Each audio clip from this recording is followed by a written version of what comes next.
गुरुर्देवो महेश्वरः गुरुर्साक्षात् परब्रह्म तस्मै गुरुवे नमः। ओम श्री अनंतकोटि ब्रह्मांड नायक राजाधिराज योगिराज परब्रह्म सद्गुरु श्री स्वामी समर्थ महाराज की जय। अनंत कोटि ब्रह्मांड नायक राजाधिराज योगीराज परब्रह्म सद्गुरु श्री स्वामी समर्थ महाराज यांच्या कृपेने आज जी स्वामी समर्थ महाराजांची कथा आहे, जे स्वामी समर्थ महाराज माझ्याकडून वधून घेतील ते मी तुमच्याकडून थोडक्यात सांगण्याचा प्रयत्न करतो। सद्गुरु श्री स्वामी समर्थ महाराज की जय। श्री स्वामी समर्थ अनंत कोटि ब्रह्मांड नायक राजाधिराज योगीराज परब्रह्म सद्गुरु श्री स्वामी समर्थ महाराज यांच्या लीला या अविरत आहे। स्वामी महाराज अक्कलकोट साठी कर्दळी वनामध्ये प्रगट झाले होते, पण विधीमध्ये प्रत्येक गोष्टीचं लिखाण झालेलं होतं आणि प्रत्येक गोष्ट ठरवल्या गेली होती। भगवंताच्या मर्जीपुढे कोणतीही गोष्ट चालत नसते। त्यांनी जे ठरवून ठेवलेले ते त्याच्या मर्जीनेच होत असतं। त्याच्या लिखाणामध्ये एकही शब्द इकडे तिकडे होत नसतो। सृष्टीच्या नियमानुसार नारद मुनी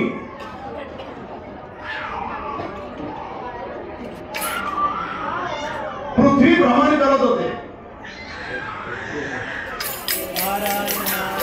देवलोकातून पृथ्वी लोकांकडे जायची त्यांची इच्छा प्रबळ झालेली होती। नारद मुनी पृथ्वीवर भ्रमण करत असताना त्यांचं लक्ष अत्रि ऋषींच्या आश्रमाकडे गेलं आणि सती अनुसया सकाळची वेळ होती आणि तुळशीला पाणी टाकत होती। रोजचा नित्यक्रम अनुसया मातेचा चाललेला होता। नारद मुनी भ्रमण करता करता त्यांचं लक्ष अनुसया मातेकडे गेलं। लक्ष गेलं आणि अनुसया मातेला बघितलं, दोन्ही हात जोडले। नारद मुनी हात जोडताय, माते तुझ्या चेहऱ्यावरचं तेज पाहून, तुझ्यातली शक्ती, तुझ्यातली पतिव्रता पाहून माझी भक्ती प्रबळ झालेली आहे। माते माझा प्रणाम स्वीकार कर। नारद मुनी अनुसया मातेला नमस्कार करताय, वंदन करताय आणि अनुसया माते सांगते, देवऋषी आपण आलात, माझ्याकडे प्रणाम करताय, आपण देवलोकातून ब्रह्मपुत्र आहात। मग अनुसया माता नारद मुनींना प्रणाम करते। देवऋषी आपण काय काम काढलं? आमच्या या आश्रमात तुमचं आगमन झालेलं आहे, तुमचा आदर सत्कार करावा। आणि अनुसया मातेने त्यांना आग्रह केला। नारद मुनी फक्त नारायण नारायण नारायण करत होते। अनुसया माता प्रणाम करते। नारद मुनी नारायण करत करत तिथून निघून गेले।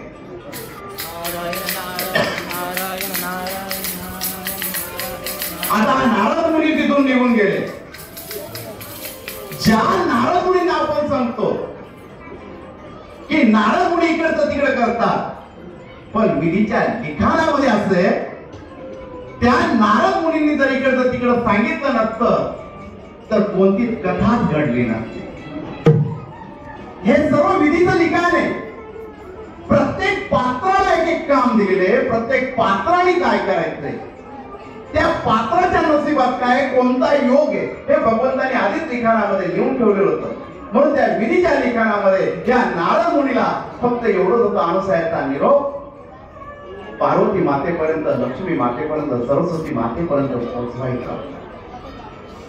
नारद मुनी नारायण करत करत देवलोकात आले. देवलोकात आल्यावर प्रथमदा ते पार्वती मातेकडे गेले. पार्वती मातेला नमस्कार केला. माते, नमन तुला तुझ्या चरणी, आणि वंदन करू लागले नारद मुनी. वंदन करता करता पार्वती माता हसली आणि आशीर्वाद देऊ लागली नारद मुनींना. आणि नारद मुनी जोरदार हसू लागले त्या ठिकाणी. नारद मुनी हसताय. पार्वती माता बोलते, काय झालं? मी आज पृथ्वी तलावर गेलो होतो, अत्रि ऋषींच्या आश्रमात गेलो होतो, आणि त्या आश्रमात गेल्यावर मी अनुसया मातेला बघितलं. जे तिच्या चेहऱ्यावरच तेज आहे, तिच्यामध्ये जी पतिव्रतेची शक्ती आहे, खरंच ती महान पतिव्रता आहे. तिच्यासारखी दैव शक्ती, तिच्यासारखी देवी मी आजपर्यंत बघितली नाही. जेव्हा नारद मुनी पार्वतीला सांगत होते आणि हा वृत्तांत पार्वती माता ऐकत होती त्या ठिकाणी, एक कधी लक्षात ठेवा, स्त्री जातीमध्ये जनन एक अशी गोष्ट दिलेली देवाने, ती देवांपासून सुद्धा सुटलेली नाही. नवऱ्याने जर कधी बायकोला सांगितलं, आज त्यांच्या घरी जेवायला गेलो, त्या वहिनीने एक नंबर स्वयंपाक केला, 1 तासाने त्याचा स्वयंपाकच निघाला. दुसऱ्या दिवशी त्यांनी हौसच करायची नाही दुसऱ्याच्या घरी जेवायला जायचं. ती लगेच म्हणते, मग मी काय खराब करते का? आले चेंदून आणि मला येऊन कौतुक करून सांगताय, ती कशी करते मला माहिती आहे. आणि जर ती समोरून दिसली, आली म्हैस माझ्या समोर, दुसरा हा विषय महिलांमध्ये पक्का. म्हणजे नवऱ्याने कौतुकच करायचं नाही, त्याचा बिचाराचा तोंड दाबून दुःख्यांनी मार. म्हणजे दुसऱ्याचं कौतुक करावं कोणाकडं त्याला ते कळत नाही. नाही केलं, खाऊन आले, पण कोणाच्या घरचं कसं खाल्लं ते मला सांगत नाही. नाही सांगितलं, तिथून शिव्या सांगितल्या तरी शेवटी बिचारी करायचं काय, ही त्याची अवस्था आहे. पार्वती मातेला तसंच झालं. अनुसया मातेचं तपश्चर्या, तिची पतिव्रता सर्व ऐकल्यावर, तिची भक्ती ऐकल्यावर मनामध्ये जलन निर्माण झाली. आणि नारद मुनी थोडी थिंगी लावून पुढे गेले. इकडे पार्वती माता चक्रा मारू लागली होती, काय करावं, कोण आहे? आणि ती चक्रा मारत असताना नारद मुनी लक्ष्मीच्या घरी गेले. लक्ष्मी मातेकडे बघितल्यावर नारद मुनींनी प्रणाम केला, नमस्कार केला.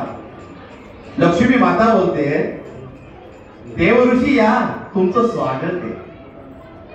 देव ऋषींनी प्रणाम केला, लक्ष्मी मातेने सुद्धा प्रणाम केला.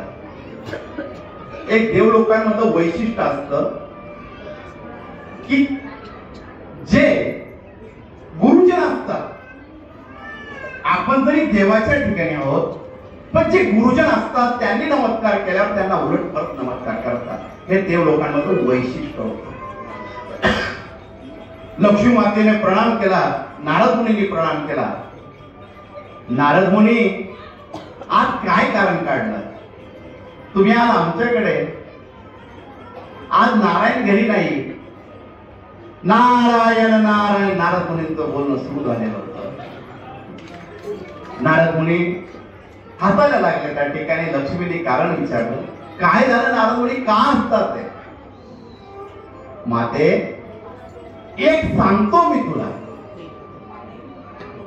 नारद मुनींनी एवढाच शब्द सांगितलं, एक मी तुला सांगतो, एक गोष्ट मी तुला सांगतो. आणि जेव्हा कोणी असो एवढा शब्द जरी बोलला, तुला एक गोष्ट सांगायची, समोरच्याला सर्वात जास्त आतुरता तयार होती का हा काय सांगणार आहे.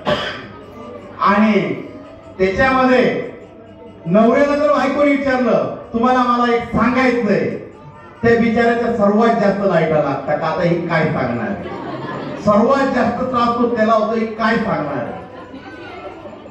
तशी अवस्था लक्ष्मीची झाली. लक्ष्मी बोलू लागली, नारद मुनी बोला. आणि नारद मुनी फक्त हसत होते. नारद मुनी बोलू लागले, नारायण नारायण. माते, ह्या पृथ्वी तलावर मी एक तेजस्वी स्त्री बघितली, अनुसया माता, पतिव्रता. तिचं सौंदर्य असं का ते तेजस एवढं सुंदर आहे, तिच्यातली शक्ती अपार आहे. ती अशी पतिव्रता आहे की कोणी नजर टाकलं तरी तिथं भस्म होऊन जाईल. अशी स्त्री मी हा पृथ्वी तलावर आजपर्यंत बघितली नाही. मी तिचा भक्त झालो. नारद मुनी एवढं बोलले आणि लक्ष्मीने मध्ये सुद्धा जलन निर्माण झाले. मी ह्या वैष्णवाची लक्ष्मी आणि माझ्यापेक्षा सुद्धा कोणी पतिव्रता असेल, एवढी शक्ती तिच्यात असेल, अशी स्त्री होणं शक्य नाही. हे लक्ष्मीच्या मनामध्ये विचार येऊ लागले आणि नारद मुनी तिथून गुप्त झाले. लक्ष्मी विचार करत होती. इकडे पार्वतीचा विचार चाललेला होता. पार्वती पळत पळत लक्ष्मीकडे आली आणि लक्ष्मीला नारद मुनींनी सांगितला वृत्तांत सांगू लागली. लक्ष्मी माता बोलू लागली, देव ऋषी माझ्या जवळ सुद्धा येऊन गेले. नारद मुनी इकडून गुप्त झाले, सरस्वती मातेकडे गेले आणि तिथे सर्व प्रसंग सांगू लागले. माते प्रणाम. सरस्वती मातेने सुद्धा प्रणाम केला. देव ऋषी काय कारण काढलं, आज आपण आमच्याकडे आलात. तेव्हा नारद मुनी सांगताय, माते पृथ्वी तलावर सत्य अनुसया एक तेजस्वी स्त्री आहे. तिच्यासारखी पतिव्रता कोणी नाही मी पाहिली. ती शक्य आहे. काय बोलता नारद, इथे साक्षात देवींचा वास असल्यावर पृथ्वी तलावर अशी स्त्री होणं शक्य नाही. या मानव जातीमध्ये अशी स्त्री होणं शक्य नाही. नारद मुनी, हो माते, मी त्या मातेला भेटलो. अत्रि ऋषींची पत्नी आहे. माता विचार करू लागले आणि नारद मुनी तेवढ्या तिथून गुप्त झाले. आता लक्ष्मी पार्वती एकत्र झाल्या. जसे आपल्यामध्ये काही स्त्रिया असतात, मैत्रिणी असतात, त्यांचा एक ग्रुप असतो. त्या ग्रुपच्या विरुद्ध जर कोणी झाला तर पहिला फोन तू तिला करते, तुला कळालं का काही. ती म्हणते मला आत्ताच मिस कॉल येऊन गेला, व्हॉट्सअपवर मी मेसेज वाचलेला आहे, थांब मी आले तिथंच बोलते, फोन ठेव. मग तो फोन ठेवून पार्वती माता तिथं पोहोचलेली होती आणि ह्या दोघी एकत्र आल्या. मग तिसऱ्या मैत्रिणीला लगेच फोन जातो, थांब मी तुझ्याकडे येते, मग आपण एकत्र बसून विचार करून काय करायचं. मग काटा कसा काढायचा त्या तिघी एकत्र आल्या बरोबर काढतात. बरोबर आहे का नाही. तशा ह्या तीन माता एकत्र आल्या, तिघींचा एकच विचार होऊ लागला. तिघींच्या मनामध्ये एकच भावना निर्माण होऊ लागली. पृथ्वी तलावर अशी कोणती पतिव्रता स्त्री का ती एवढी सिद्ध आहे, तिला बघायला जावं वाटतं, पण तिला भेटायच्या आधी तिचं व्रत आपण भंग केलं पाहिजे. पण ती असं कोणतं व्रत करते याचा आपण विचार केला पाहिजे. या तिघी जणी निघाल्या अनुसया मातेला बघायला. त्यांनी दुरून दुरून अनुसया मातेचा पूर्ण आश्रम बघितला, अनुसया मातेची भक्ती बघितली. पतिव्रता ती साक्षात अत्रि ऋषींची पत्नी. तिघींनी बघितल्यावर हेवा वाटू लागला मनामध्ये.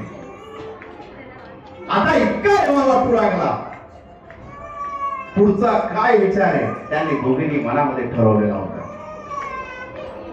तिघी जणी आपल्या पतीजवळ आल्या. पहिले तिघींमध्ये एक मीटिंग होती, जशी महिलांमध्ये मीटिंग होती. तू तुझ्या नवऱ्याला सांग, मी माझ्या नवऱ्याला सांगते, मग बरोबर आपण यांचा काटा काढू. आणि जर कशा ऐकती नाही मग आपण यांचा काटा काढू. आता साक्षात देव जरी म्हटले, बायको पुढे कधीच बोलत नव्हते. बायकोनी काय केलं फक्त हा तू सांगते तेच खरं, दुसरं काहीच नाही. कारण जर तिचं खोटं सांगितलं, रात्रीचं जेवण बंद आणि दुसऱ्या दिवसाचा चेहरा सुजेल म्हणून त्यांनी बोलायचंच नाही. म्हणून या तिघींनी ठरवलं आता आपण देवांना सांगूया, आपल्या पतींना सांगूया. तिघी जणी निघाल्या. पार्वतीने महादेवाची तपश्चर्या चालू असताना, अहो ऐकलं का, मला बोलायचंय. पत्नीचा आवाज ऐकला, महादेव दचकले. तर आमची काय गोष्ट आहे, आम्ही तर त्याच्या आधी एवढं मला काहीतरी सांगायचं, त्याच्या आधी आम्ही साक्षात महादेव घाबरायला लागलेले. तो परत तर मानवजाताची मानवजात एकदम शांत त्याच्यावर. तर महादेवाने आवाज ऐकला आणि महादेव बोलू लागले, काय सांगताय देवी. मी पृथ्वी तलावर गेली होती, नारद ऋषी मला सांगत होते पृथ्वी तलावर अणुसया ही पतिव्रत आहे, ही आमच्यापेक्षा श्रेष्ठ आहे, असं नारद मुनी सांगत होते. पण हे कसं. महादेवाने डोळे मिटले आणि अत्रि ऋषींचा आश्रम बघितला. तर महादेव सुद्धा कौतुक करू लागले. देवी,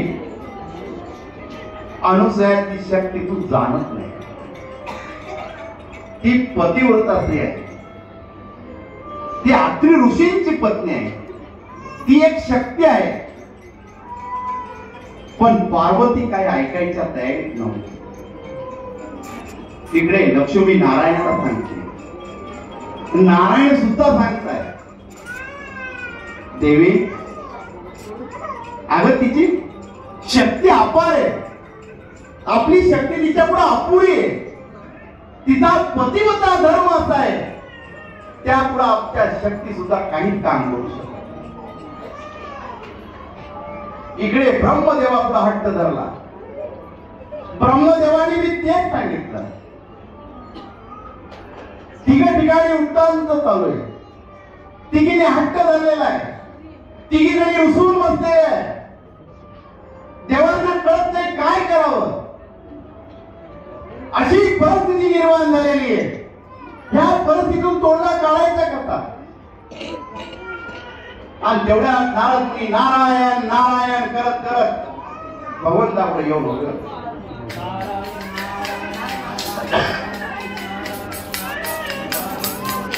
ब्रह्मा विष्णू महेश सदा म्हणता होते आणि मनामध्ये एकच गोष्ट बोलले, ही करामत सगळी नारद मुनींची. आयुष्यात कधी कधी बायकोने जर कधी असा हट्ट धरला, नवऱ्याला माहित असतं हा हट्ट पूर्ण आपल्याकडून शक्य नाही, पण बायकोच्या हट्टापुढं त्याला नाईलाज असतो. कधी बी लक्षात ठेवा, हा अनुभव तुमचा सर्व स्त्रियांचा आहे. तुम्हालाही माहिती आहे आपला नवरा देऊ शकत नाही, पण 2 दिवस जेवण केलं नाही, तोंड फुगून बसत्या, त्याला पाहून तोंड पिळलं. पण शिल्यावर बाहेर जाऊ तो ताण, घरात आल्या विसरता. बाहेर गेलो सरळ देव भेटता, घरात आल्यावर भवानी भेटते, म्हणजे कोणा पुढे जावं ते. म्हणजे त्याच्या मनामध्ये विचारच तसे येतात. भवानी देवीचं नाव आहे, एक लक्षात ठेवा. कारण की एखाद्या जर मुलीला किंवा स्त्रीला आपण जर बोललो ना ए भवाने, तर तिला राग येतो. पण तिला एक कळत नाही देवीचं नाव दिलेलं आहे. आणि तिला तुम्ही म्हणा ए ऐश्वर्या किती छान दिसते, एकदम आनंदित होतो, खरंच मी ऐश्वर्या दिसते का, एक लक्षात ठेवा. आणि मुलांनाही पहा, ए नाम्या इकडे, अय नाम्या काय म्हणतो, मी काय नाम्या आहे का. त्यांना थोड्या वेळात म्हणा शाहरुख खान, एकदम त्याचा चेहरा, त्याची बॉडी लँग्वेज स्वरूप चेंज होऊन जातो त्या ठिकाणी. कारण त्याची परिस्थिती तशी. लोकांना देवाचे नाव दिले का त्रास होतो, आणि हिरोईनचे नाव दिले का तो लगेच त्यावेळेस हिरो होऊन जातो, आणि बाई लगेच हिरोईन होऊन जाते. तर तसंच आहे. तर बायको पुढे हट्ट पुरवणं कधी कधी नवऱ्याला शक्य नसतं, पण तो हट्ट पेटला तर नवऱ्याला काही करावं लागतं त्या हट्टासाठी. तो हट्ट पुरवण्यासाठी शेवटी तयार होतो. जीव जाओ पण जिलेबी खाओ अशी परिस्थिती त्या नवऱ्याची होतात त्या ठिकाणी. तशी ब्रह्मा विष्णू महेश यांची परिस्थिती झालेली होती. तिघांमध्ये विचार मंथन चाललेलं होतं, काय करावं. अनुसयामध्ये एवढी शक्ती आहे, तिथं पतिव्रता धर्म भंग करणं आपल्याला शक्य नाही. पण पतींपुढे ना इलाज होता तिघा देवतांपुढे. पत्नींचा हट्ट पुढे होता, समोर होता.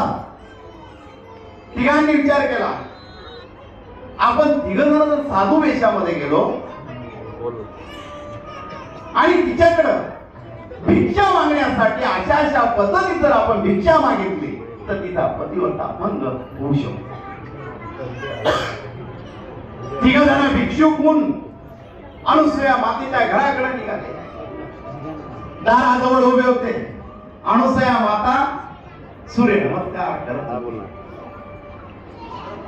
सकाळची वेळ होते. अत्रि ऋषी आश्रमात गेलेले होते. त्यांची तपश्चर्या नदीच्या किनारी सुरू होती. आणि अनुसूया मातेला 3 भिक्षुक बघितल्यावर आनंद झाला. माझ्या दारात कोणीतरी मागायला. अनुसूया मातेने हात जोडले. महाराज या, तुम्ही बसावं. आज्ञा केली. ब्रह्मदेव बोलू लागले, आम्ही तुझ्या दारात भिक्षा मागण्यासाठी आलेलो आहे. आमची भिक्षा तू पूर्ण करू शकेल का. अनुसूया माता बोलू लागली, हे महाराज, तुमच्या पुत्रीपुढे तुम्ही काय मागणार. तुम्ही जे मागाल ते मी तुमच्या झोळीत द्यायला तयार आहे. आम्हाला भूक लागलेली आहे. आमची जेवणाची व्यवस्था कर. तिघ जण जेवणाची व्यवस्था करण्यासाठी अनुसूया मातेला सांगू लागले. अनुसूया माता बोलू लागली, हो महाराज. ऋषीगणांना नमस्कार केला. ऋषीगण बोलू लागले, माते आम्ही स्नान करतो तेव्हा. स्नानाची तयारी झाली. स्नान करून आले. अनुसूया मातेने स्वयंपाक तयार केलेला होता. हे तिघ जण अनुसूया मातेच्या द्वारात उभे होते. अनुसूया माता घरामध्ये आदित्य बोलवते, अतिथींना आवाज देते आणि बोलते, महाराज बसावं. ऋषीगण तुम्ही बसावं. आणि तिघ जण आता जेवणासाठी बसले. तिघ जण बसलेले. अनुसूया माता जेवणाची तयारी करते. भिक्षुक सांगताय. अनुसूया माता आपलं ताट वाढण्यासाठी आपल्या चुलीच्या घरामध्ये जिथं किचन असतो तिथं स्वयंपाकाचे ताट, तिथं स्वयंपाक बनवलेला आहे ते ताट बनवून आणायच्या पत्रवाळीमध्ये तयारी करते. तेवढ्या ब्रह्मदेव बोलताय, आम्ही तुझ्या घरी जेवण करणार आहे, पण आम्हाला जेवण हवंय. पण आम्ही सांगू त्या पद्धतीत तू जेवण देशील तर आम्ही ते जेवण करू. अनुसूया माता उभी राहून हात जोडते. ऋषीगण तुम्ही सांगाल ते. माझ्या घरात आदित्य स्थान तुम्ही स्वीकारलेलं आहात, जेवण करत आहात. तुम्ही सांगाल ते मी करेन. मी चुकणार नाही. मग सांगू, आम्हाला वचन दे. आमचा शब्द जर मोडला तर आम्ही तुला श्राप देऊन निघून जाऊ. नाही, ऋषीगण असं बोलू नका. तुम्ही सांगा तो शब्द मी पाळायला तयार आहे. मग ऐक, आम्हाला जेवण देतेस, विवस्त्र होऊन आम्हाला जेवण द्यायचंय, तेव्हा आम्ही तुझ्या घरचं जेवण करू. अनुसूया मातेच्या चेहऱ्यावरचे हावभाव सुद्धा बदलले नव्हते. कारण की तिच्याकडे जे साधू आलेले होते त्या साधूंनी जे जेवण मागितलं होतं, विवस्त्र होऊन अंगावर कपडे नसावे. अनुसया मातेने प्रणाम केला. हो महाराज, मी विवस्त्र होते आणि तुम्हाला अन्नदान करते, तुमचे ताट वाढते. माता बाजूला गेले. अत्रि ऋषींना मनातून स्मरण केलं. आपल्या पतीचं स्मरण करून पतीला ती सांगते. काय शक्ती असत त्या अनुसया मातेमध्ये. तिची पतिव्रता शक्ती ही अपार आहे. तिच्या मनातला विचार अत्रि ऋषींपर्यंत पाठवण्याची शक्ती त्या अनुसया मातेमध्ये. ती अनुसया माता आपल्या पतीला ध्यानामध्ये सांगते, माझ्या घरी म्हणजे आपल्या घरी 3 साधू भिक्षा मागण्यासाठी आलेले. त्यांना जे जेवण द्यायचंय ते विवस्त्र होऊन मागताय. पती जवळ नाहीये, पती अंतरावर आहे. तेवढा वेळ नाही पतीला विचारायचा. पती पत्नीमध्ये जर प्रेम असलं, पती कुठेही असो, त्या पत्नीच्या भावना त्या पतीपर्यंत पोहोचतात आणि त्या पतीच्या भावना त्या पत्नीपर्यंत पोहोचतात. जर पती पत्नीमध्ये जर एवढं प्रेम असलं आणि जर पत्नी पतिव्रता असली, तो दोघांचं मन सुद्धा एक होतं. दोघांची शक्ती सुद्धा अपार असते. हे दोघांच्या प्रेमाचं नातं असं असतं. त्यांना उगीच नवरा बायको म्हणती नाही, ती शक्ती अपार आहे दोघांमधली. दोघांचं नातंच वेगळं आहे. ज्या जोड्या लावून दिल्या असतात, ज्या विधीने जोड्या लिहिलेल्या असतात, जे लिखाण केलं असतं, ज्याच्या नशिबात ती बायको त्याला भेटत असते. दोघ जण भांडतात, चिडतात, पण तरी दोघांमध्येच प्रेम निर्माण होतं. ते नवरा बायको असतात. दिवसभर जरी भांडले, नवरा जेवला नाही तर काळजी त्याच्या बायकोलाच लागते. माझा नवरा दिवसभर उपाशी, एक घास खाल्लेला नाही त्याने, ती काळजी करत असते. ती बायको असते. माझ्या नवऱ्याला हे आवडतं, माझ्या नवऱ्याला ते आवडतं, त्यांना ही भाजी आवडत नाही, त्याच्यासाठी मी काय करू. फक्त माझ्या नवऱ्याने माझ्या घरचे 2 घास खाल्ले, माझं कौतुक केलं, पण ती कौतुकीची भुकेली. तिला दुसरं काहीच नकोय.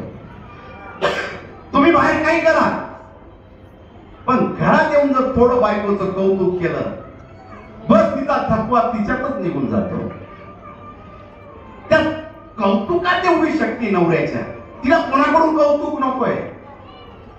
तिला फक्त कौतुक आहे आपल्या नवऱ्याकडून कौतुक आहे. ती फक्त कौतुकीची भुकेली, तिला दुसरं काहीच नकोय. ती बायको म्हणतात. तिने कधी नवी साडी नेसली, ती लाडाने नवऱ्यासमोर येते आणि त्या नवऱ्याचं लक्ष नसतं. तिला असं वाटतं हा केव्हा म्हणत सुंदर दिसते, साडी नवीन आहे, त्याच्या लक्षात सुद्धा येत नाही ही साडी नेसलेली, ती तिच्या नादात असते. आणि जर तो पाहून न पाहिल्याचा तर सर्वात जास्त राग असतो तो पत्नीचा असतो. हे लक्षात घ्या. म्हणून पतिराजांना मला विनंती आहे, संसार सुखाने चालायचा असतं, फुकटचं तरी कौतुक करत जा, म्हणजे सुखाने तुमचा संसार चालेल. कधी कधी आम्ही बी कौतुक करत नाही, आमची अवस्था फार वेगळी असते. पण आज कथा सांगतो म्हणून उद्यापासून कौतुक आता जास्त करावं लागणार. कारण 2-3दा माझ्याच आयुष्यात असे प्रसंग घडले. बायको नवी साडी नेसून अशी अशी माझ्याकडे फिरत होती, तर मी माझ्या नादात कौतुक करायला वेळ नाही. थोड्या वेळात पाहिलं तर तोंडच पिळेल दिसलं. म्हटलं काय झालं, वातावरण पुढे बिघडलेलं आहे, तेच कळत नव्हतं. 5 मिनिटात घराचं वातावरण चेंज.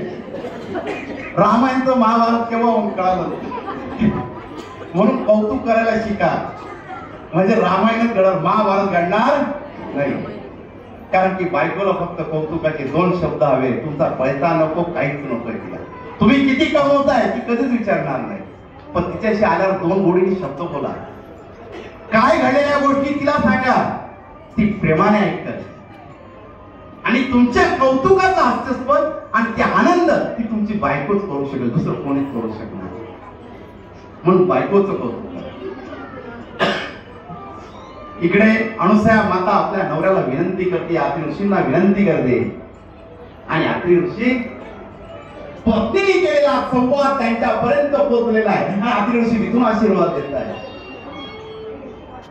अत्रि ऋषींनी आशीर्वाद दिला. अनुसया माता दुसऱ्या खोलीमध्ये गेलेली आहे. विवस्त्र होते आणि विवस्त्र होऊन समोर येणार ते भिक्षुक तिथून गायब झालेले.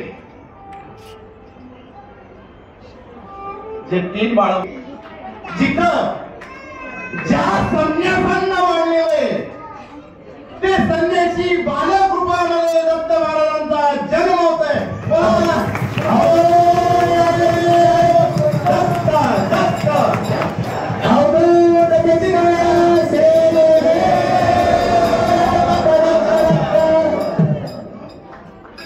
दिगंबरा दिगंबरा श्रीपाद वल्लभ दिगंबरा दिगंबरा दिगंबरा श्रीपाद वल्लभ दिगंबरा श्रीपाद वल्लभ दिगंबरा श्रीपाद वल्लभ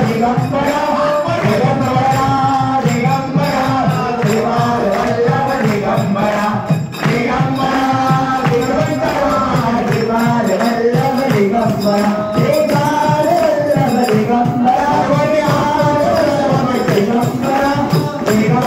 दिगंबरा श्रीपाद वल्लभ दिगंबरा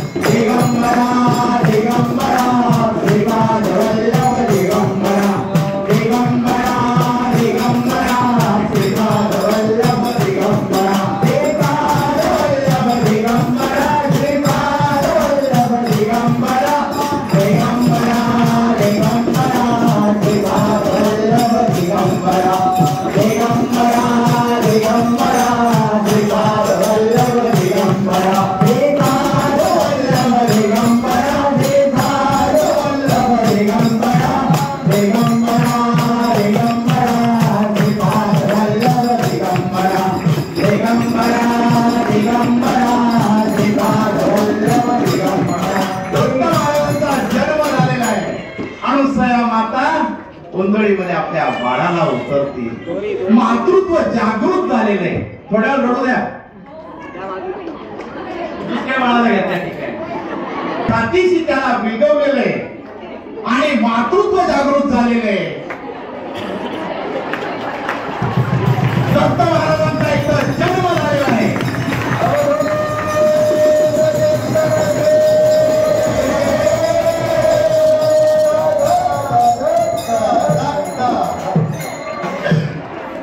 अनुसया माता तिघी बाळांना खेळवते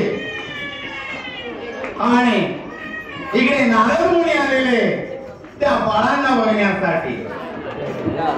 आगमन झालेले दत्त महाराजांना भेटण्यासाठी.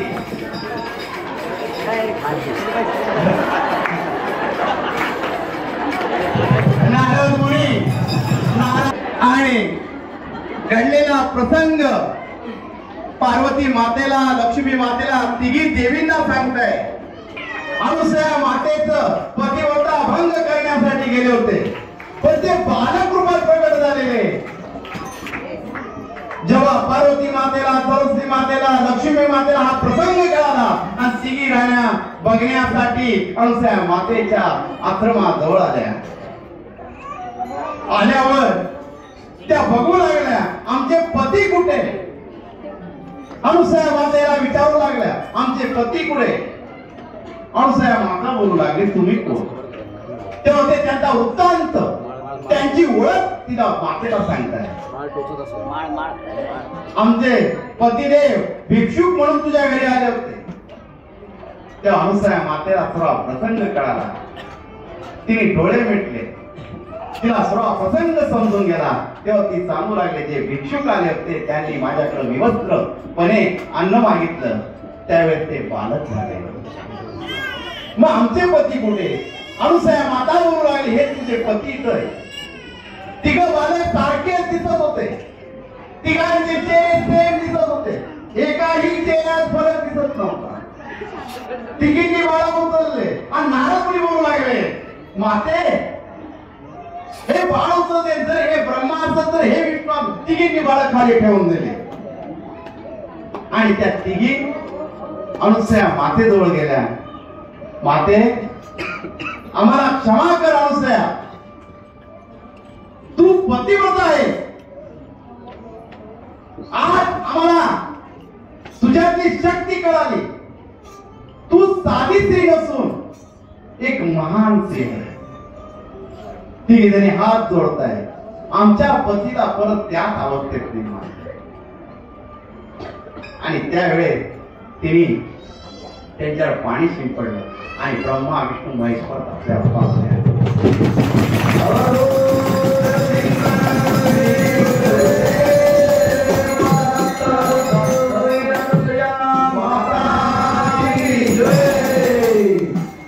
आणि त्यावेळेस अनुसया मातेला वचन दिलं, तुला वर काय पाहिजे, आणि त्या दत्त पुत्र म्हणून आता तिने वर मागितला। आणि ते दत्त जन्म तिथे तिला दत्तांतर झालेला आहे। तर त्यावेळेस आता त्यांचे संस्कार, त्यांची मुंज, त्यांचे आपले वैभव गुरुजी मंत्र सांगून सणे सुरुवात करते तिघ बालकांसाठी। देवता सुरजो वेण आभा सहुज्ञा उपमा अस्य विष्टा सतश्च योनिम सतश्च भीमः। ॐ इदं विष्णुर्बीजकरमे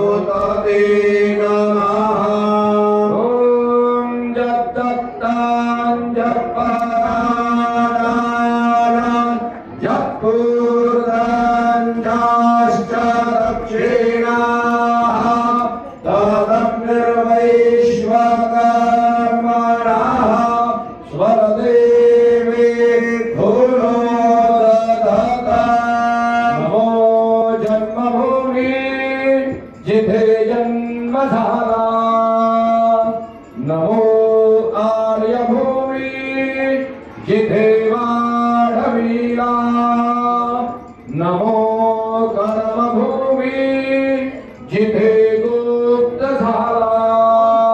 नमस्कार माझा गुरुदत्तात्रेया।